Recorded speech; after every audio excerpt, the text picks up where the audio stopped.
Hello.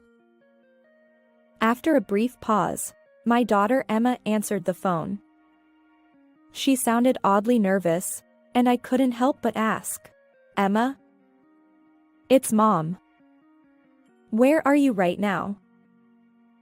Who is this? Mom is right next to me. I thought Emma might be playing a prank.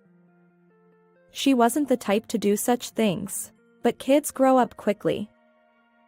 Perhaps she had picked up some mischievous behavior without my knowledge. "Emma, what's going on? Pranks like this aren't okay." It's not a prank. Mom is here next to me. My mom, she's gone. Then who is this a mom? Mom is my new mom. With those words, everything became clear. My name is Natalia. I'm currently a freelance writer. I married my husband, Miles, 7 years ago. 2 years later, we welcomed our daughter, Emma. Emma is incredibly adorable, and Miles and I have poured endless love into her.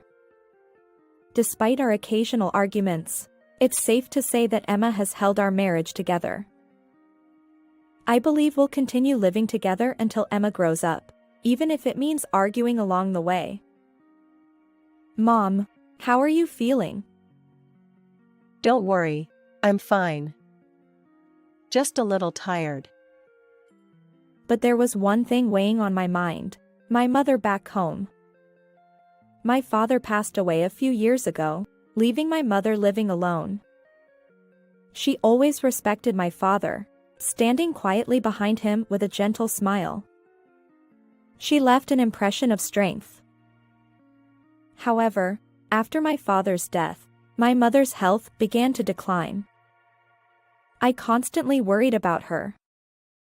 If only I could visit home more often, but it's quite far from where we live.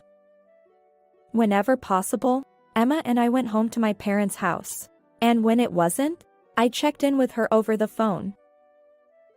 Since I'll likely be able to come home this week, if there's anything you need, please let me know. You don't have to worry so much about me. As my mother said this while smiling, she seemed quite frail, and an unpleasant premonition lingered in my mind. Unfortunately, that premonition turned out to be true, and soon my mother spent even more time lying in bed. Around that time, it became difficult to visit home in sync with Emma's nursery schedule. I started making solo trips back home, leaving Emma in Miles' care. Sorry to bother you, but can I ask a favor? Despite feeling apologetic, I asked Miles in that manner. However, he always responded with a disapproving expression. I work at the office every day, and I'm exhausted. Yes, I understand. But I'm worried about my mother. Just because you're worried about your mother, does that mean you can neglect your duties as a wife? It's not like that. Miles sighed conspicuously. While I understood Miles' perspective, I couldn't help but think that since we were family, we should support each other. After all, I wasn't a stay-at-home mom. I worked as a writer and sometimes had to travel for assignments. It wasn't just Miles who faced challenges. But then, something unexpected happened with Miles. Leave Emma to me. Huh? I've been thinking. You're working so hard. Besides, taking Emma with you every time you visit your parents' home must tire her out. Well, yes. And since you're a freelancer, you have more flexibility alone. It's more practical for me to take care of Emma. That makes sense. For some reason, Miles enthusiastically volunteered to look after Emma. I was taken aback by his sudden change. I wondered if I could truly entrust Emma to him. But Miles had always adored Emma, And at that time, my mother's health was deteriorating significantly. So, I decided to leave Emma in his care until my mother's condition improved a bit. In hindsight, that decision was a mistake. Now, all I feel is regret. After that, I became extremely busy, spending more time on work-related trips and at my parents' house than at home. The act of carrying my laptop while visiting my mother was quite burdensome, but thanks to Miles taking care of Emma, it became much easier. However, during that time, something seemed off with Emma. Emma, what were you doing today? I was out with Dad. Since Miles started looking after Emma, she began acting strangely distant toward me. When I asked her anything, she avoided eye contact and nervously answered. I wondered if Miles had influenced her somehow, but when I asked Emma, she simply replied, "It's nothing." Even when I tried to confront Miles, he just got angry and said, "There's nothing going on."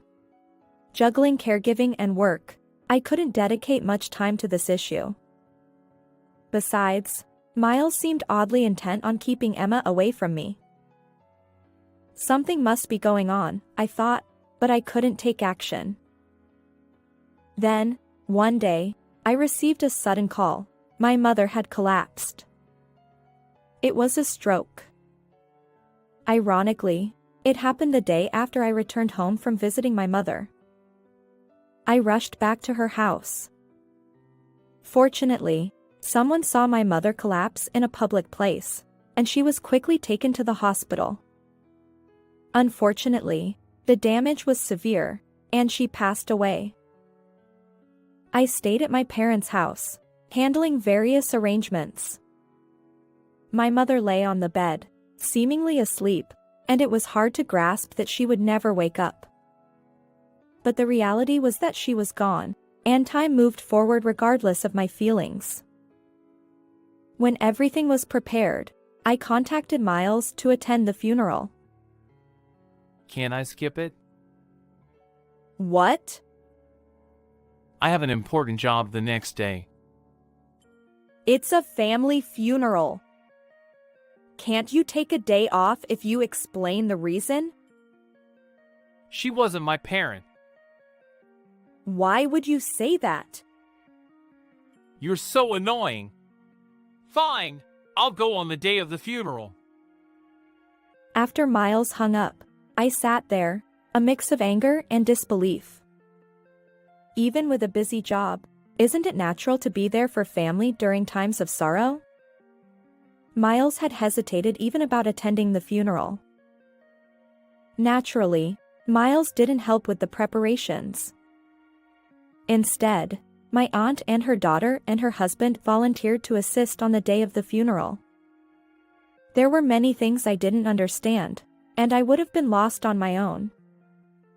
Thanks to them, I managed to complete all the arrangements, but I felt utterly exhausted.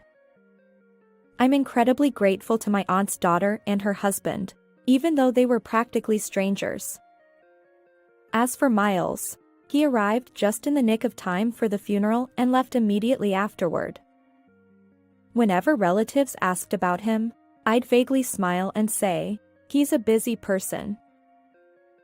After the funeral, I planned to return home right away. I felt I needed to resolve things with Miles.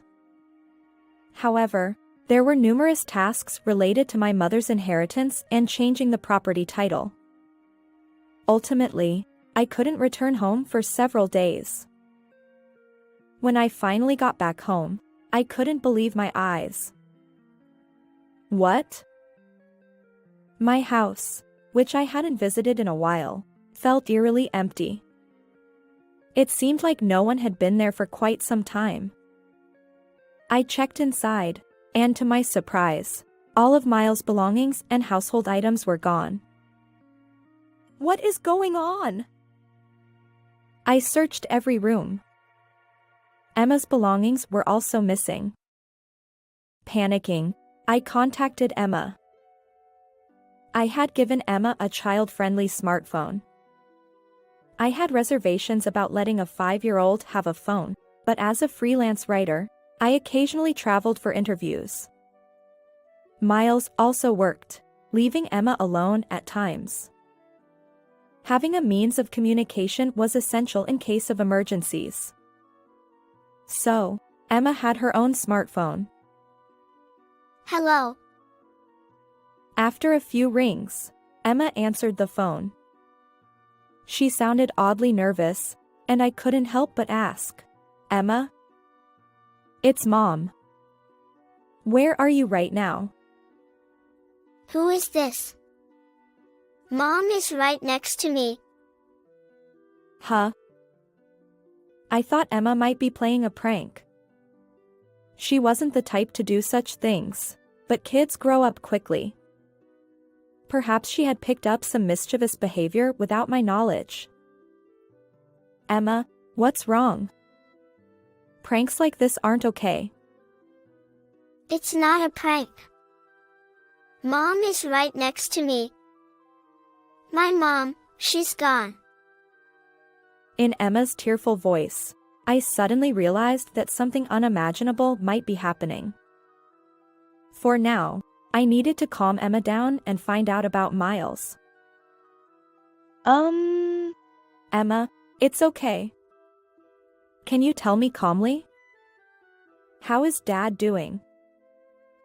Dad is at work. He's working for Mom and me. Then who is this a mom? Mom is my new mom. With those words, everything became clear. Miles suddenly taking care of Emma was all connected to this. And I could speculate that Miles had influenced Emma and taken her away. I focused on dispelling Emma's misunderstanding. Fortunately, Emma didn't fully believe what Miles had told her, and she listened to my words sincerely. Her distant behavior during the call was because Miles had deleted my contact information from her phone. I was furious at Miles for such cruel actions. Are you truly my mom? Yes. Don't worry. Please wait. I'll come get you. Yes. After ending the call with Emma, I immediately dialed Miles. He didn't answer right away, likely busy with work, but I persisted. Eventually, he picked up. What? I'm working right now. Hey. What did you do? You're so annoying. Where are you right now? Oh, so you finally noticed. You've been busy taking care of your mother's house since you've been completely absorbed in your mother affairs. But it was my mother's funeral.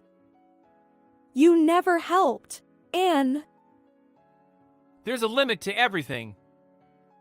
Besides, your mother wasn't my parent, so I don't owe her any assistance. Miles continued with a sigh. You don't do any housework or cooking, and Emma is entirely my responsibility. You're not a good wife. What are you saying? I'm preparing for a divorce. I plan to find a better wife than you and remarry. I've decided to sell the house too, so get rid of your stuff. I was left speechless. Certainly, I may have neglected some household chores and childcare due to caring for my mother. But isn't that understandable? Besides, it's not like I did nothing.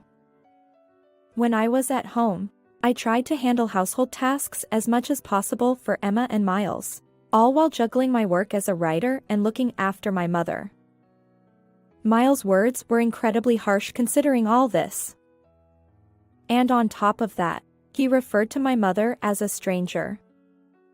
His behavior was beyond unacceptable, and I resolved firmly to break up with Miles. After ending the call, I immediately started preparing for the divorce.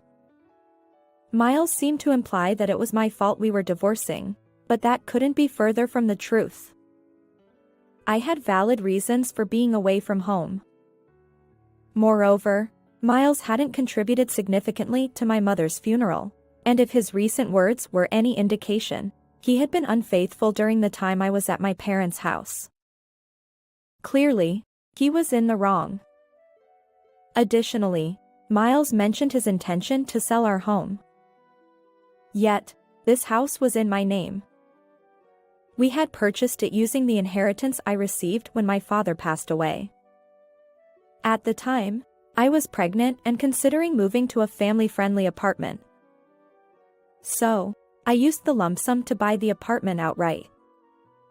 Even though we were married, the inherited assets were mine alone. Originally, I hadn't planned on divorce, so I didn't see any issues. But now the situation had changed. Upon investigation, I discovered that all the real estate documents that should have been at home were missing. Unbelievably, Miles had taken them and used our home as collateral. This was undoubtedly criminal behavior. I hired a private investigator. The facts gradually came to light. While I was caring for my mother at my parents' house, Miles had been cheating all along. And he had done so with Emma in tow. It appeared that Miles had convinced Emma that Mom had abandoned Emma and manipulated her into accepting the affair partner as her new mother. Furthermore, Miles had lied to the affair partner, claiming to be a single father raising Emma, all while planning to remarry using Emma as leverage. To make matters worse, he intended to use the money from selling our home to build a new one with the affair partner. Miles' actions were beyond reprehensible, and I felt nauseated by them. First and foremost, I had to reclaim Emma. With that determination, I immediately took action. I consulted a lawyer and filed for a court case. During the trial, Miles was quite reluctant to relinquish custody of Emma to me. I have more financial stability. Well, I earn enough to provide for Emma comfortably. Our discussions reached an impasse. However, Emma's words became the decisive factor. I want to live with Mom. Respecting Emma's wishes, I gained custody, and we proceeded with the divorce. At that time, I decided to claim compensation for the affair-related emotional distress and child support. Wait a minute! What does this mean? By initiating the legal proceedings, Miles was exposed for not having divorced as he claimed.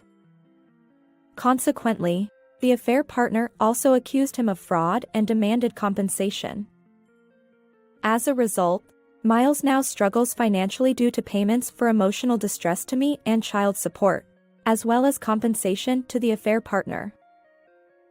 Currently, he supplements his income from his main job with late-night part-time work, barely making ends meet. It's entirely his own doing. On the other hand, Emma and I moved to a location near elementary and middle schools, close to the train station. I considered Emma's growth process in our decision. Fortunately, besides the compensation and child support, I have my mother's inheritance and earnings from my writing. I won't face any difficulties until Emma reaches adulthood. I regret trusting Miles and allowing Emma to experience such unpleasant memories. Moving forward, I hope we can create happy moments together. How did you like this story? If you enjoyed it, consider subscribing to my channel. See you in the next video. You will give your father's inheritance to my mother as a gift.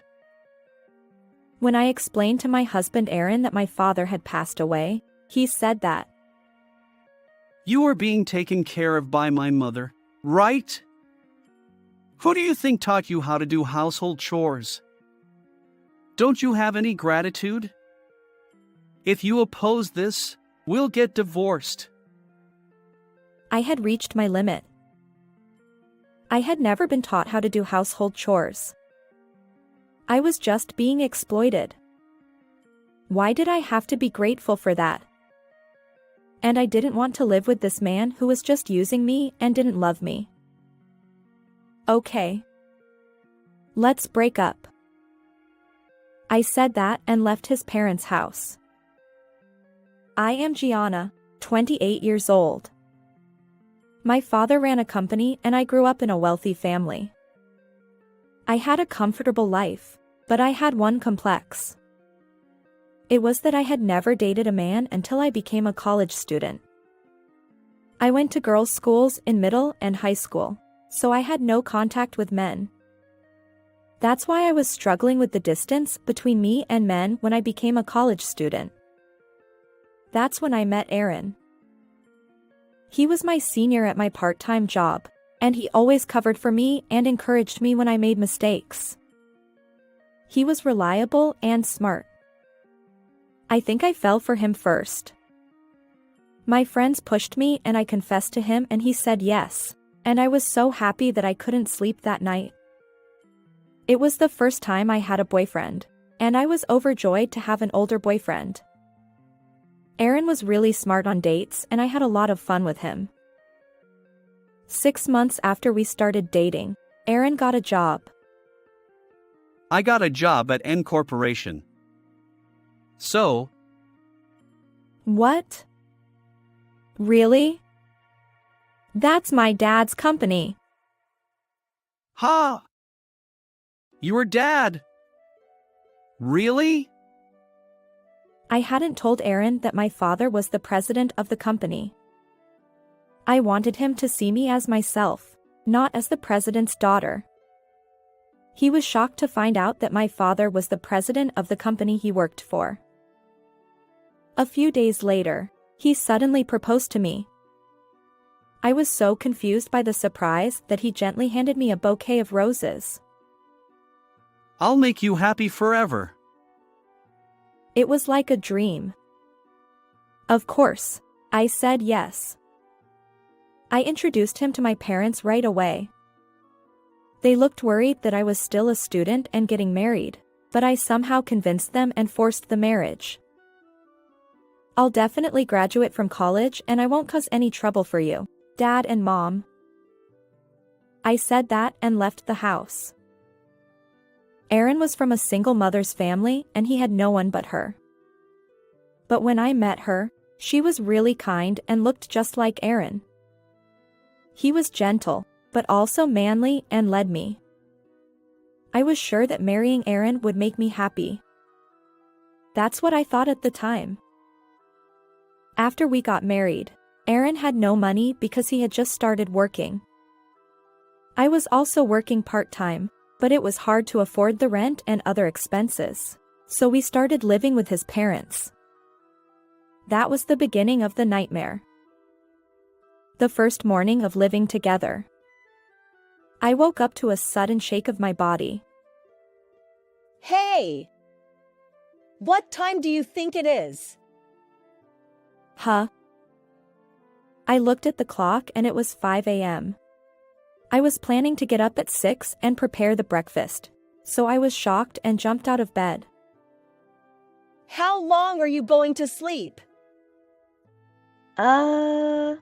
Until 6. What are you talking about? You're a wife, so you have to get up at 4 and clean the house. 4 o'clock? Of course. What are you saying, you spoiled brat? You have to follow our rules since you came to our house. I woke up to her yelling and got out of bed quickly. I had never gotten up so early before. My mom did the chores for me, but she didn't get up that early either. I thought other families were like that too. I was surprised that Aaron's family got up so early and hurried to the kitchen. You're late today, so hurry up and prepare the meal. You have to make soup and at least 2 side dishes every day. You got that? Oh, yes. I replied without understanding. And I managed to cook everything by 6:30, but from then on, I had to spend every day doing chores. When I came home from college, my mother-in-law was standing in the doorway. Hey, you didn't clean at all today. What were you doing? I'm sorry. I had a college assignment. I don't care about that. You're a wife, so you should prioritize housework. You're so ignorant of the world. Her words pierced my heart. I was trying my best. I got up at 4 every day and cleaned and did laundry all over the house, and prepared breakfast. I went to college, and after I got home, I went shopping and prepared dinner. I took in the laundry and washed the bath. I had no time for myself. All my college friends were having fun, but only me. I felt like giving up, and I talked to Aaron when he came home. I thought he would be on my side, but he said something I never expected. What? Mom is strict because you can't do housework. What? You don't know how ordinary people live, do you? You're lucky. You've lived without doing any housework, right? I envy you. He laughed mockingly and I lost my words. I had been doing housework since I got married. But he didn't appreciate any of my efforts. He didn't do anything himself, and he just drank until late every night. I got more and more dissatisfied. But I didn't want to go back to my parents' house easily, because I had married him against their wishes and left the house. I desperately balanced college and housework. I had no sleep, and I took naps between classes. My friends were worried about the dark circles under my eyes that were getting darker every day. I was at my limit mentally and physically when I was close to graduation. But I managed to graduate from college. I graduated from an art college, so I became a freelance illustrator after I got married. I had some spare time during the day, so I could rest, but I was still much more exhausted than before I got married. And as I got thinner, Aaron stopped coming home. Every day, he came home late at night with the smell of women's perfume. I was shocked at first, but somewhere in my heart I thought I knew it. I asked him to help me with the housework on his days off, but he said housework was women's work and wouldn't listen. We fought every time we saw each other. For several years, I had been living a leisurely and aimless life. Then one day, I received a phone call from my mother. Your father has terminal cancer. The treatment options are limited, and he has only 3 months left. No way! Desperate, I rushed to the hospital where I saw my father looking even more worn out than the last time I'd seen him. Since getting married, I hadn't visited home much, so I had no idea he was deteriorating like this. And then, true to the doctor's prognosis, my father passed away within those 3 months. I was grateful to have been there to say my final goodbye, but the sudden loss left me in tears. Back home, I explained everything to Aaron. My father passed away earlier. His funeral is this weekend. I see. How much inheritance does your father have? Huh? Suddenly, Aaron brought up the topic of inheritance, leaving me dumbfounded. He wore an expression as if discussing the weather. Your father's inheritance. Your mother probably didn't earn much, and most of it belongs to the company, right?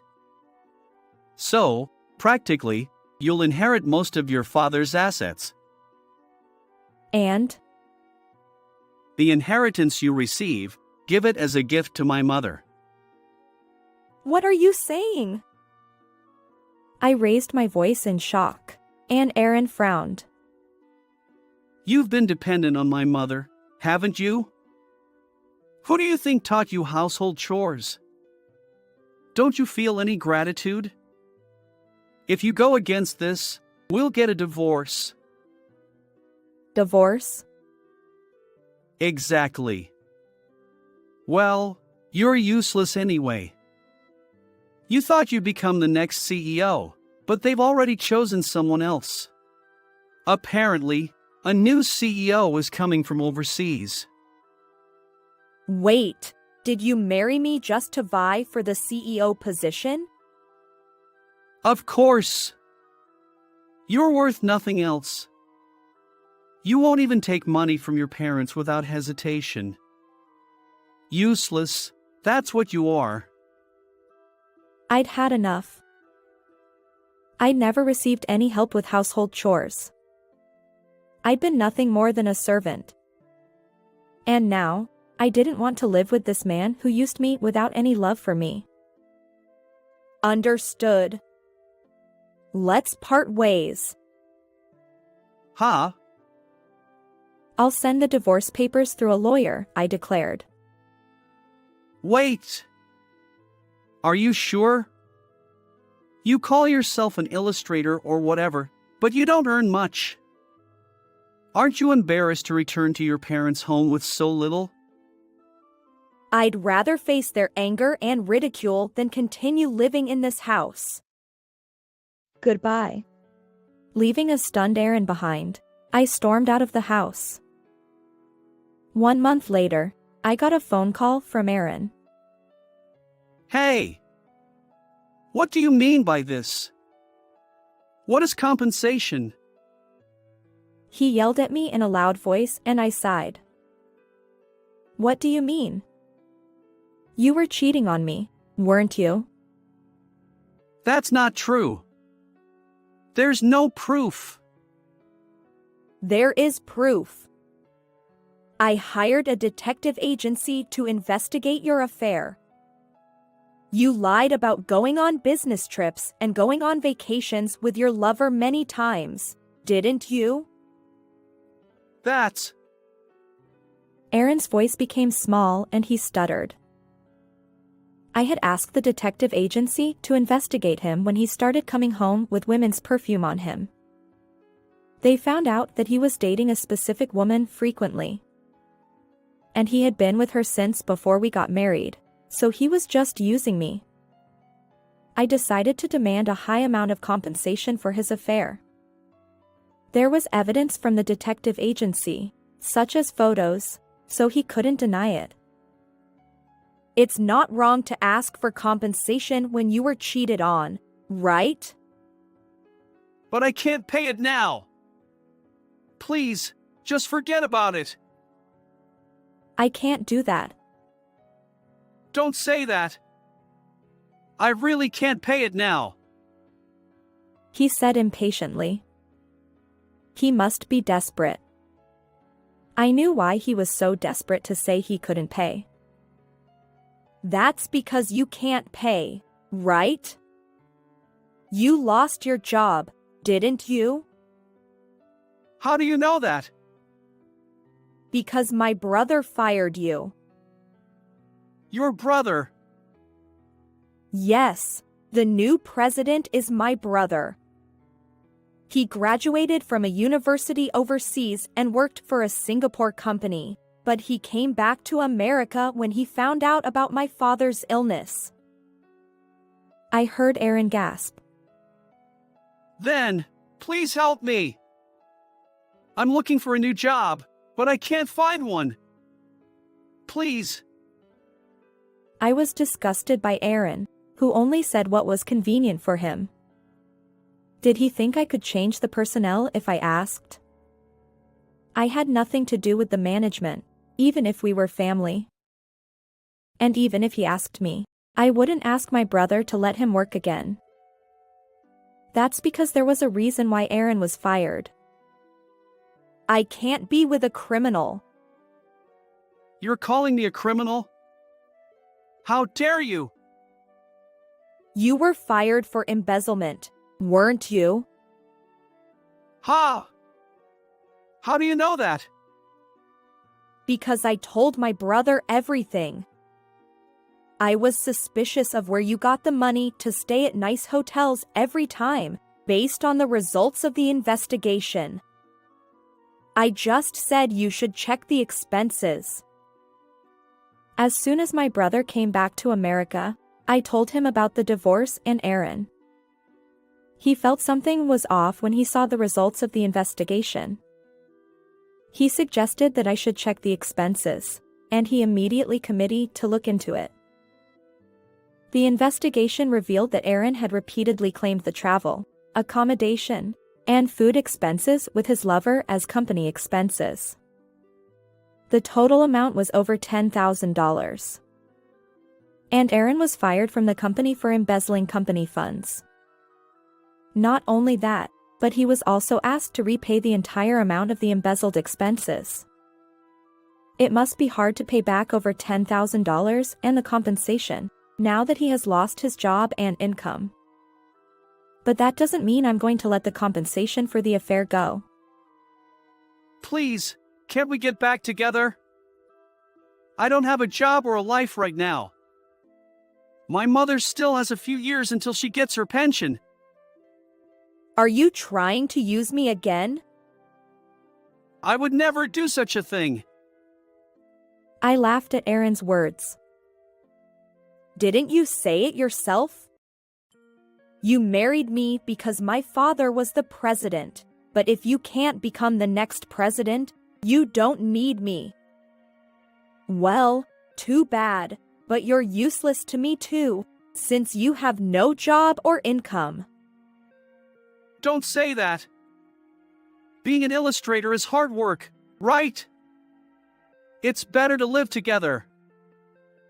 I'm sorry, but my work is going well. I had a big request and I made about $4,000 last month. So I can live without you. No way. Besides, I'm living at my parents' house now, and the living expenses are much lower. There's no benefit to getting back with Aaron, and I don't want to either. If you're having such a hard time, why don't you ask your lover for help? As I said that, Aaron let out a cry of agony. She left me as soon as I lost my job. She said she didn't need a guy with no money. She was a heartless woman. I had nothing but contempt for Aaron, who screamed like a tragic heroine, even though he had said similar things to me. You're the only one I have. Please. Come back to me. Mom is apologizing too. I absolutely hate it. Don't say that. I realized that you were the only one I loved.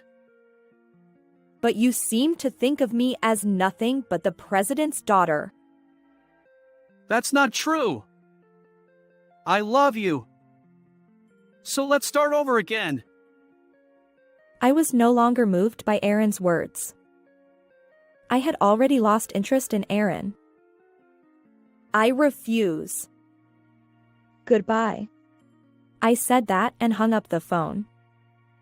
I felt like he was screaming something, but I ignored it all. And I quickly blocked his number.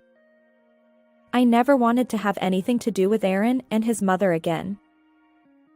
After that, Aaron apparently couldn't pay back the embezzled expenses and the compensation and went into debt. He had no job, and he couldn't borrow money from a decent financial institution, so he borrowed money from a shady place and now he's in trouble with the interest. And because the embezzlement became known in the industry, his job hunting failed miserably. The other day, I saw him working part-time at a supermarket.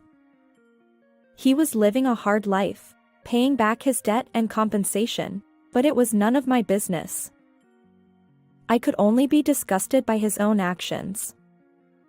I think he should live with the guilt of his crimes from now on.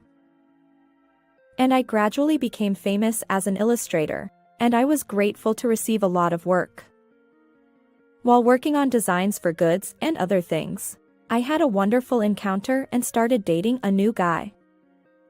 We live together and he's a kind man who helps me with the chores.